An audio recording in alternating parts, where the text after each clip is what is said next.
Right now, we continue to follow that breaking news. Former Virginia Lieutenant Governor Justin Fairfax and his wife, Dr. Cerina, are dead following a murder-suicide. And Fairfax County police say the former lieutenant governor shot his wife before turning the gun on himself. 7 News has team coverage as the investigation into this tragedy is unfolding. We start with 7 News' Nick Minock live outside the couple's home in Annandale. And Nick, tell us what's the latest that you're hearing from police this afternoon. Yeah, Fairfax County Police Chief Kevin Davis says Justin Fairfax, Virginia's former lieutenant governor, killed his wife in their basement, and then he killed himself, all while their 2 kids were inside their home. Now, their children are now teenagers, 1 boy and 1 girl. Police say the former Virginia lieutenant governor shot his wife several times and then ran to a different part of the house and shot himself with the same gun. Mr. and Mrs. Fairfax were going through a contentious divorce. 7 News spoke with neighbors who said they were surprised to learn what happened today. They were sociable, smiling people all the time. There was never anything showing. We were somewhat aware that they were having a marital issue of some sort, but nothing to the degree as reflected in these actions.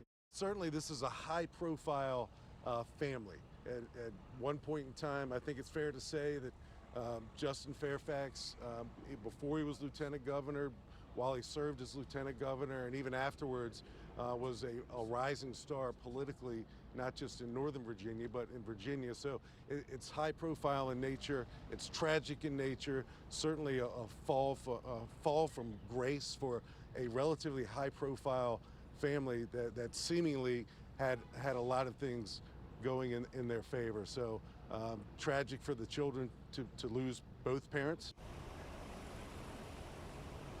In 2019, 2 women accused Mr. Fairfax of sexually assaulting them. He claimed those encounters were consensual and there was never charges in that crime. Those allegations received national attention at the time, and several people from his own party called on the former lieutenant governor to resign, but he did not.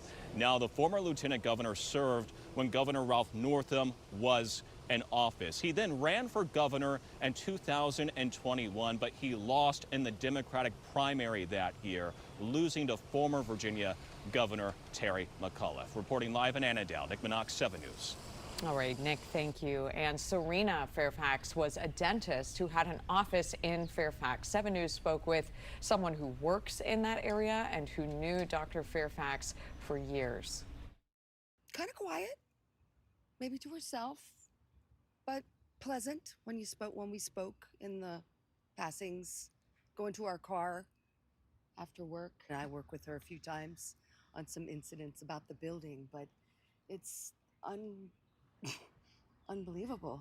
The kids, like the poor kids. And what a selfish act to do that to your children. Yeah,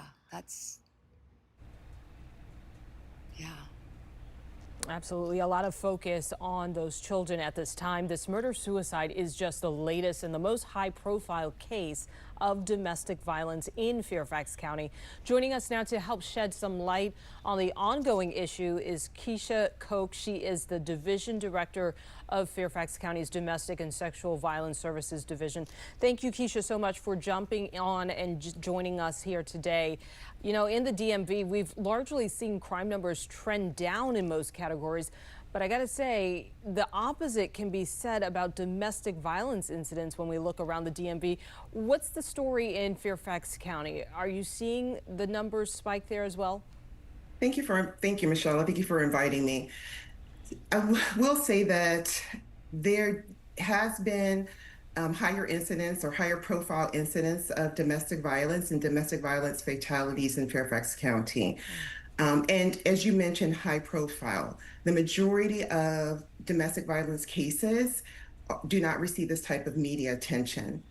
And on the domestic and sexual violence hotline within Fairfax County, there has been a steady increase in calls for the past 3.5 years. Okay. And based on what you've seen in the day-to-day, what are some of the stressors that you believe are driving those numbers? Yeah. So, you know, stressors might include financial. economic, when people lose their job or they aren't earning a steady income or an income in order to meet their needs, that can be a stressor. It could be societal. It could be, things that are going on in their community. Triggers for each individual are very much individualized. So there's not necessarily a blanket list of triggers that that everyone that is true for everyone. Right. It depends on the circumstance and a lot of Absolutely. factors at play. If domestic violence happens, what are some of the ways to de-escalate a situation? Yes. And I think we want to be careful when we say de-escalate, because when we do, it places the onus on the person who is providing the intervention in that moment, which may be the survivor. And so one of the best interventions is for the person who's causing harm to learn what triggers them so that they can identify those triggers in the moment and that cause abusive behaviors, and then also learn the techniques that will help them manage their anger. And so that's the best response or the best intervention that can take place. Also for survivors, we want to do a lot of pre-planning, and pre-planning not only for those who cause harm, but pre-planning for those who are being harmed. And so we provide safety plans, or we develop safety plans with survivors. And once again, that's going to be very individualized to the person. A safety plan may include packing a to-go bag and placing it in a safe location, such as at a friend's house or maybe in the car for when someone needs to flee. It could be to keep your cell phone handy and make sure that it's charged so that you have access to it and can call for help when you need to. And so those are just a couple of examples.